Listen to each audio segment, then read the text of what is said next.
Ainsi Paris fut-il libéré.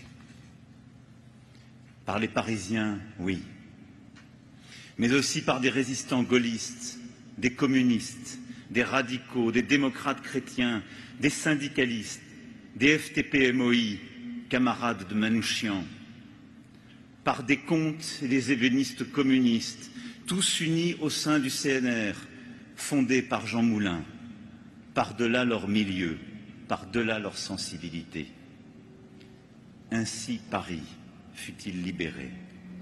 Par des fils de paysans bretons et fils de pieds noirs d'Algérie, des Français évadés par l'Espagne et débarqués par milliers à Casablanca, des rescapés du STO comme vous, Serge Finot, qui êtes parmi nous aujourd'hui, qui refusiez de servir Hitler et avez rejoint Leclerc, des républicains espagnols de la Nueve, des volontaires yougoslaves, levantins, libanais, syriens, arméniens, des soldats maghrébins, tirailleurs professionnels ou engagés volontaires, à votre exemple, cher Robert Ben Saïd, né au Maroc d'une famille originaire d'Algérie, débarqué à Outa Beach, dans le soleil levant. Des jeunes juifs séfarades d'Afrique du Nord, 400 hommes qui avaient pris les armes aux côtés des chrétiens d'Orient et de musulmans juchés sur ces chars qui portaient des noms de femmes et de provinces françaises, tous ensemble, inarrêtables.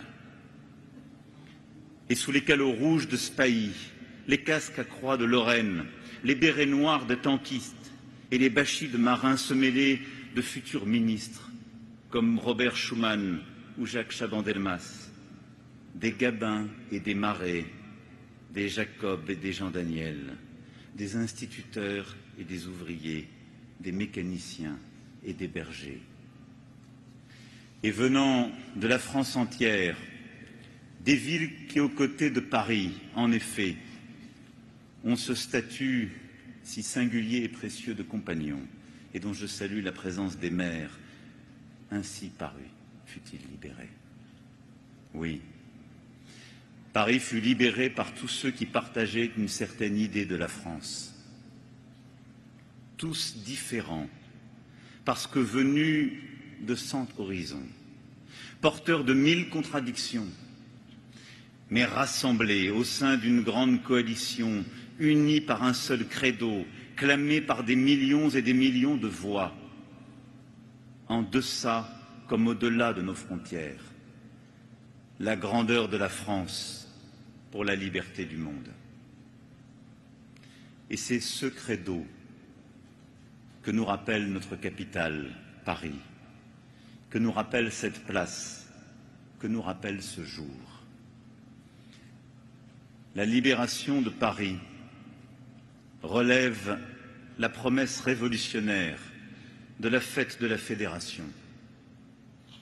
Par-delà toutes les divisions, toutes les contradictions, être français, c'est être ensemble,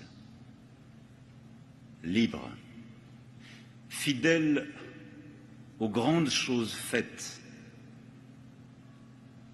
et déterminé à continuer d'en faire ensemble. Vive Paris libéré, vive la République, vive la France.